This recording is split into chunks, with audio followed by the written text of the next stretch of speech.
Ya pemirsa, sepekan terakhir, berbagai jenis ikan di pasar Skip Ujung Palembang mengalami kenaikan harga. Kondisi ini membuat penjualan menurun, bahkan pedagang terpaksa mengurangi stok jualan hingga 20 kg per hari.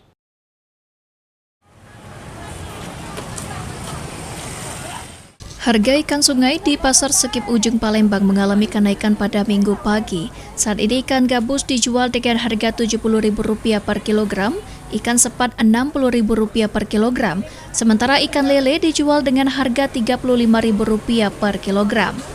Salah satu pedagang, Ana, mengatakan kenaikan harga ikan terjadi di kisaran Rp2 hingga Rp5.000 per kilogram.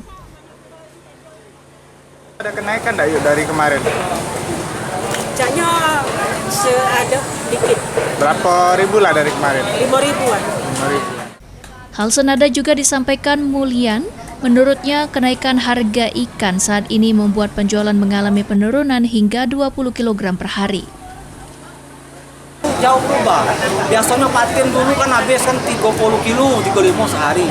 Sekarang ini cuma 15 kilo. Ada 10 kilo. Kenaikan harga ikan juga berdampak pada omset pedagang. Berkurangnya penjualan membuat pendapatan pedagang ikan turut menurun. Eki Saputra, PAL TV.